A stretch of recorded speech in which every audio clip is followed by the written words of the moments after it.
Hello guys and welcome to the UEFA Nations League semi-final prediction video. Now first of all, before I start to say anything else, the semi-finals of the UEFA Nations League are going to be single-legged. Of course, if you don't know, then this is the information that they're going to be single-legged. There's not going to be two legs, so it's not going to be a two-legged semi-finals. No, it's going to be a single leg. So if you win, you qualify to the final. If you lose, you don't qualify. It's a single match. It's all in a single match, okay? But now, guys, after that information, guys, let's now actually talk about the semifinals themselves. Germany versus Portugal and Spain versus France. Germany versus Portugal on Wednesday, which is tomorrow, and Spain versus France on Thursday. Look at these two fixtures. Tell me if there's a single fixture out of these two which is bad. Of course, when it comes to the Euros, the Nations League, it's always the very good fixtures on the semifinals, and this is one of them, okay? Both fixtures are very good. Fire fixtures, okay? But now, guys, let's actually start predicting these two fixtures, and let's actually predict who's going to go to the final, the scoreline and everything. So if you're interested to watching that, make sure that you watch this video till the end. Subscribe to the channel, like the video, and now let's get started. So, guys, let's start with the Wednesday fixture, which is Germany versus Portugal.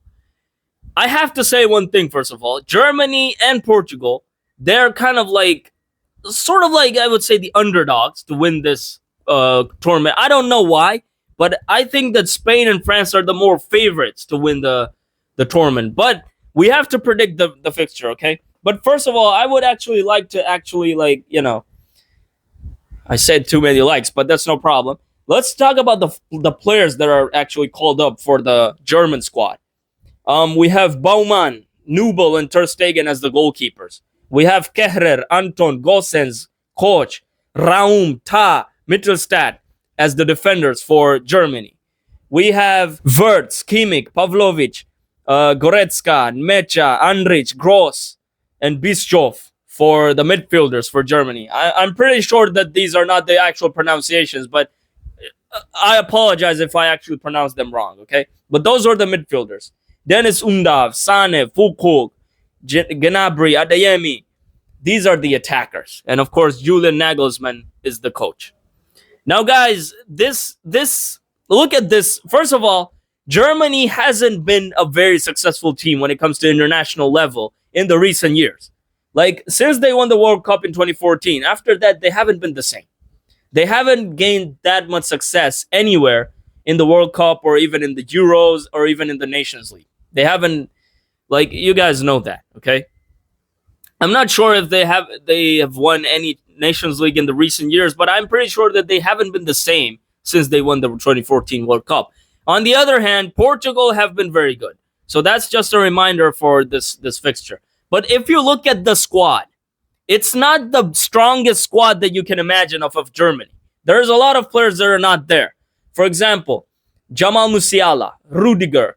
Like, there are a couple of players that are not there in the squad. And just because of that, guys, this squad is a little bit weaker than the Portugal squad, which I'm going to mention right now. Let me mention the Portugal squad now.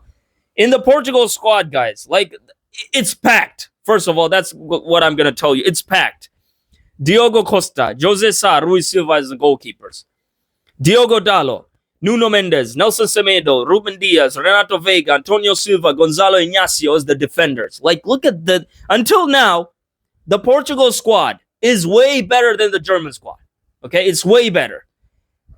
Like, all the actual positions are taken by very strong players. Nelson Semedo, Nuno Mendes, Ruben Diaz, Antonio Silva. Like, it's packed, okay? Now let's look at the midfielders. Bruno Fernandes, Bernardo Silva, Vitinha, João Neves, Ruben Neves, Palhinha. Look at these midfielders. Bruno Fernandes, the best attacking midfielder right now in the world, in my opinion, because look at the GA, the goals and assists that he has this season.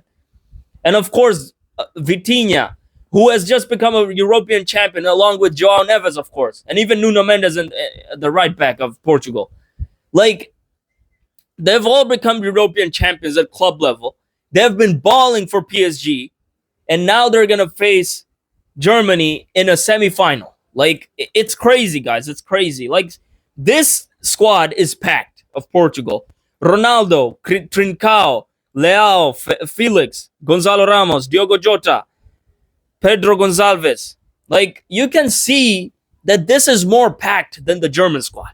And just because of this, guys, I'm actually leaning towards Portugal. Now, I'm not saying that it's going to be like a one-way match. I think it's the both teams are going to do everything they can.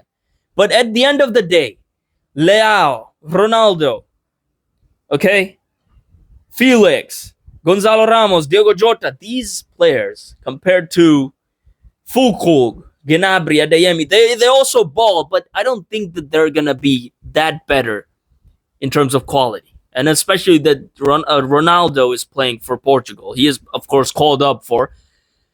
I'm going to go with 3-1 Portugal. Okay? 3-1 Portugal for this one. Okay? That's my prediction. I think that Portugal has been a little bit of more successful team as internationally in the recent years than Germany, of course. And that's going to be my prediction. 3-1 for this. Okay? And, of course, Portugal going to the final. But now, guys, let's get to the Thursday fixtures. And this is the more exciting fixture, which is Spain versus France. Now, we have seen this fixture last year in a semifinal, but it was the Euros. This time, we're seeing it on the Nations League. And, man, what a semifinal that was of the Euros, bro. 2-1. 2-1, bro. Lamine Yamal, bro. You guys know the name, guys. You guys know the name. Lamine Yamal, okay? Lamine Yamal. And this is going to be very, very exciting. Now, first of all, let me just show you the squad, okay? Let me mention all the players that are going to be playing as a part of this match. For Spain, of course, there's going to be David Rea, Unai Simon, Alex Remiro for Spain as the goalkeepers. And first of all, let me tell you this. Both of these teams are packed, but one team is a little bit lacking in terms of the midfield, and I'm gonna tell you later. Okay, Porro, Dean Huijsen, Cucurella, Grimaldo, Vivian, Lenormand, Cubarsí, and Oscar Mingueza. These are the defenders that are gonna be playing for Spain. Okay, there are so many options to pick from, like literally so many options. Now, there's one thing that there's not a single defender in all these defenders that I just mentioned who is above 30 years old. So all of these are young defenders. And Cubarsí being the youngest one, 18 years old. Dean Huijsen, only 20 years old. Cucurella, 26. Grimaldo, 29. He's like, Grimaldo is the oldest one when it comes to the defenders of Spain. But look at the defenders, guys. Now let's look at the midfield of Spain. And this is where things get really, really interesting. Fermin Lopez, Gavi, Isco, Pedri, Mourinho, Martin Zubimendi, Fabian Ruiz, of course. Guys, Pedri is there. The maestro himself, Martin Zubimendi. Fermin Lopez, of course, who has been called even to the under 21, I think, under 21 of Spain. And of course, Isco. Like 33-year-old Isco is going to be playing for Spain. I don't know if he's going to start, but Isco, guys, the way that I saw him play in the UEFA Conference League final, I can say that the football is still there, bro. The football is still there. Those tight space operations that he was putting on the final, I was impressed. I was honestly impressed. And just because of this, I think that this midfield of Spain is really stacked. Like, really stacked. I have to say Fabian, of course, Zubimendi, Mourinho, like Gavi. The midfield is stacked, guys. There's no chance. Okay? But on the attackers now, guys. Oyarzabal, Yamal, Nico Williams, Morata, Alex Baena, Jeremy, Olmo. You can see that the attack is also stacked. Like, Lamine Yamal himself can actually take on the French squad, just like he did last time in the Euros semifinals, okay?